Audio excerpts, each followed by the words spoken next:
Fanatec has returned to the mid-range sim racing hardware market with their CSL Racing Series. Does this stack up to competition? Let's find out. I'm William Marsh for the Sim Racing Paddock, and about a month ago we received the CSL Elite Wheelbase and the CSL P1 Racing Wheel.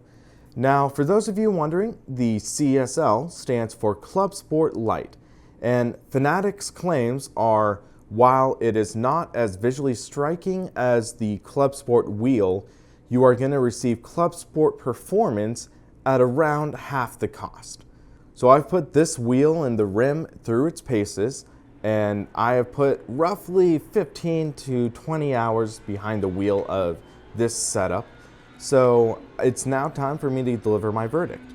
If you are wondering about my review on the CSL Elite LC pedals, check out this annotation right here, and you can check that out as well. So first off, I'm going to tackle the CSL Elite base. This is a beefy piece of hardware. Even though this features a mostly plastic construction, it is quite a good looking piece of hardware. I particularly like the carbon fiber looks on the sides and the two-tone finish on the top. I'm not too fond of the front fascia. I think it would have looked honestly better if it was a carbon fiber or a two-tone look that matched the top or the sides, but that's just my 2 cents. The wheel features the same quick release mechanism as the Clubsport wheel, which means that it will support all of the Clubsport wheel rims, including but not limited to the Xbox One Universal Hub, the Porsche 918 rim, the Formula Carbon rim, and the BMW M3 GT2 rim. This will also feature support for all of the Clubsport accessories, such as the paddle shifters, the Clubsport shifter, the Clubsport handbrake, and the Clubsport pedal V3s. The base features a brushless motor that boasts performance on par with the Clubsport Wheel V1 and offers a 2-speed cooling system that blows warm air out of the top vents. This wheel rim features compatibility with the PC as well as the Xbox One, provided you are either using the CSL P1 Rim or the Clubsport Universal Hub. Now let's move away from the box cover info and let's tackle how this base feels. In one sentence, I will say this. In terms of performance, this wheelbase in its price range blows everything else out of the water. I've had time testing the Thrustmaster T300 RS, I've had time behind the TX, and I used the T500 RS at home. And this, in my opinion, is faster, more powerful, and smoother overall. Fanatec has done an amazing job bringing this wheelbase's potential out. The longest stint I've had driving with this wheel would have been roughly 2 hours, and I had not experienced any fade whatsoever at 60% strength in the profiler. After some extended durations, the fan noise does become somewhat noticeable, but it quickly cools off when you are finished driving. One of the few gripes I had with this base is whenever I would turn on the base using the power button, it would automatically default to the Xbox One mode. However, quickly pressing the mode button or pressing the start and Y button on your CSL P1 wheel rim will quickly remedy the problem. The wheel also features a LED bar on the top that allows you to see the RPMs. Now this will vary from title to title on support, but in iRacing this worked well.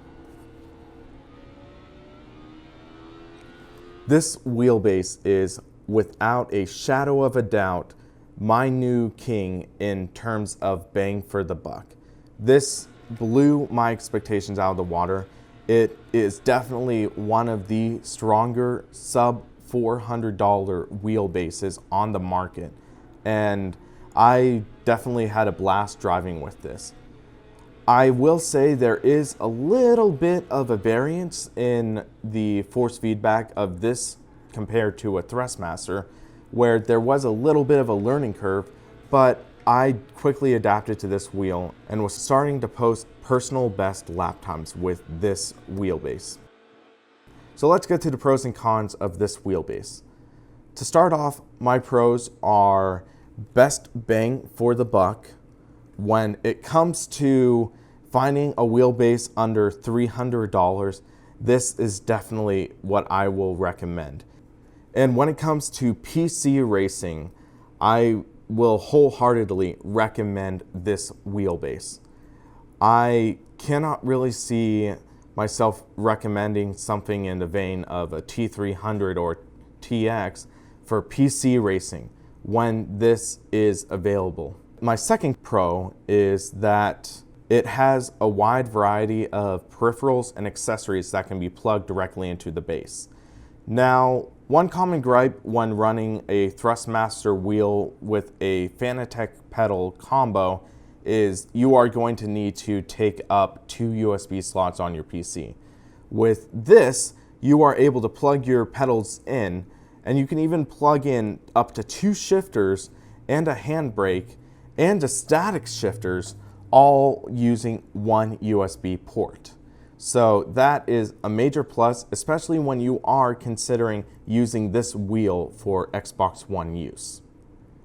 My other pro is it has the compatibility with all of the Clubsport wheel accessories. All of the Clubsport wheel rims will work on this wheel. If you're looking at using this until you can afford a Clubsport wheel or something of that sort, you can always upgrade and still keep your same accessories. Now onto the cons. While there aren't many, the couple I have are pretty significant, especially if you're looking into console market. My first and major con for this is that there is no PlayStation 4 support. With titles such as F1 2016, Project Cars, Drive Club, GT Sport coming next year, people are looking for a solid wheel to come out for PS4 support. Right now, our only main mid-range offering is the Thrustmaster T300 RS, and we were really hoping that this wheel would work with the PlayStation 4. However, sadly, that's not the case. Fanatec has come out and said that there will not be an upgrade for the CSL Elite that will support the PlayStation 4. However, they said that they are planning PS4 support in the future for other hardware in the future. My second con is while the plastic definitely is functional, it does feel a little toy-like compared to other Fanatec hardware. There's no doubt that this is powerful hardware. There's no doubt about that. However, I would have liked to see a little bit of metal somewhere on this wheel, say up here. This would have been very nice with a brushed aluminum on the top of this, and it would have went well with the lights. However, to cut the cost, bring it under a $300 price point, I could definitely understand why they had to make some sacrifices. My third con, as I mentioned before, is this wheel will start up automatically in the Xbox One mode when you have the CSL P1 Rim installed. I don't know if it's a feature of the base or of the rim, but that is a minor gripe that really is more of a nitpick more than anything. So my total for this wheelbase is an 8.5 out of 10. This is definitely the best bang for the buck. However, if you're looking for that more premium feel, that wheel rim that you're going to want to display in your house, go for the Clubsport wheel. I will say that the force feedback in this is definitely great. However, it is a little bit muddier compared to the Clubsport Wheel V2. But this is definitely the best bang for the buck wheel on the market right now. Now, with the CSL Elite wheelbase out of the way, let's shift gears. Here is the CSL P1 racing wheel.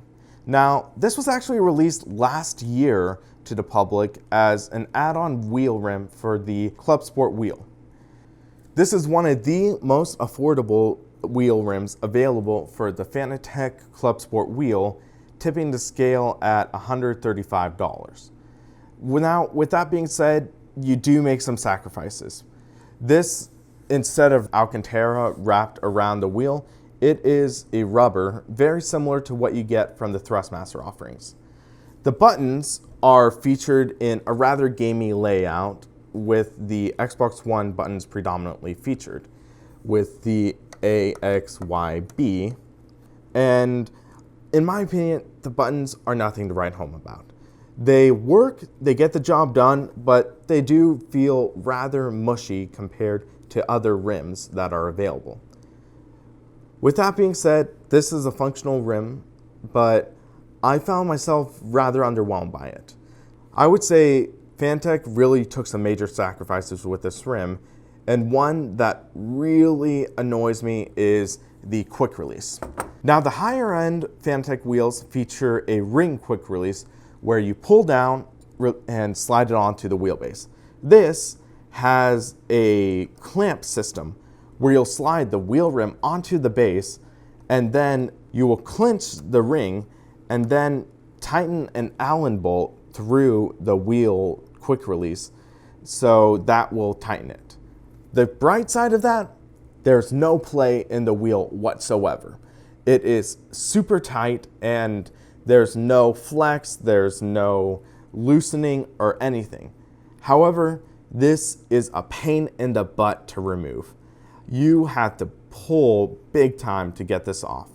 And I'm not a big fan of how this is. I would have preferred improvements to the ring quick release, in my opinion, compared to this QR system. In addition, I'm not a big fan of the paddle shifters. It has a decent throw, but there's no click. In the Thrustmaster, in my opinion, those are some of the best paddle shifters that are available, especially in a mid-range market. But for this, you don't really hear much. So that is one of the major disappointments I have in this rim. The other gripe is that this has quite a lot of plastic on it. The front of it is a nice brushed aluminum. However, the back of the wheel is all plastic. The entire housing is plastic. The paddle shifters are metal, which is nice, but the quick release is plastic with a metal ring around it. I just fear that with all this plastic, especially under the forces that are generated by the wheelbase, you are going to have some problems in terms of longevity. And that would be a concern of mine. So with that being said, let's get to the pros and cons of this wheel. My first pro is it offers full Xbox One support. You have all the buttons laid out in a reasonable manner.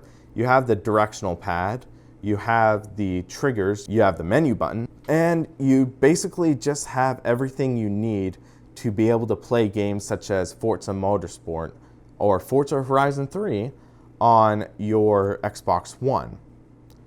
Another pro is that you have the LED display at the top of the rim, and you have the shift light indicator. This is a reasonable way to get your information across to you, and it is quite similar, I believe, to the Porsche 918 rim that had this as well. My third pro is that there is no play in this wheel when it is connected to the base. I have tried hard driving to get this loose. I have tried to wear this out, and in my 15 to 20 hours behind this wheel, I have had no experience of the wheel getting loose or anything like that. So in terms of the wheel being mounted on the base, you have a solid setup. Now onto my list of cons. My first con is this is the most toy-like rim that Fanatec has offered. It really just feels, in my opinion, rather chintzy. In terms of the largely plastic build, the rubber rim, and even though I like this, it feels rather toy-like. And for $135, you would have expected slightly more from Fanatec. And my second con is the price. At $135, you are getting into the territory of some of Fanatec's baseline offerings. The Formula rim is $179. Now, if I was primarily Formula and open wheel racing, I would definitely spring for the extra money. If you are willing to shell out a little extra money, I would highly recommend getting a more premium feeling rim than this. My next con is the quick release. I just do not like this quick release. I have had quite difficulty at times putting the wheel onto the base, and I just feel it's more trouble than it's worth. I would have greatly preferred a ring QR system like on all of the other Fanatec rims opposed to this. That I don't like this QR. My last con is the buttons. They just don't really feel that solid in my opinion. The D-pad, it is functional, but it doesn't really have as much tactile feedback as I would have liked. And when you get down to these middle buttons, they can be a little bit of a reach for someone. And I think that they could have done a better job with the buttons on this wheel. So my score for this wheel rim is a 6.8 out of 10. Now, this is by no means a horrible rim. It's decent in its own ways. However, when you compare it to the other offerings, they blow this rim out of the water. So if you are looking for an Xbox One exclusive experience, I could say get this base, get this rim, and you would be perfectly satisfied. However, if you're looking to branch into PC racing as well, I would say consider your options. Consider going with a universal hub and maybe getting one of the wheel rims to put onto that. And that would be, in my opinion, a far more satisfying experience. So these are my thoughts on the CSL Elite Wheelbase and the CSL P1 Racing Rim. What are your thoughts? Have you given this rim a try? What are your thoughts on that? Are you going to pick up this Wheelbase when it's available? Let us know in the comments. If you like this video, please hit the like button below and subscribe to our channel so you can stay up to date on our latest videos. Also, check out simracingpaddock.com where you can stay in the know on the latest going on in sim racing news. So, for the Sim Racing Paddock, I'm William Marsh, and you have a great rest of your day.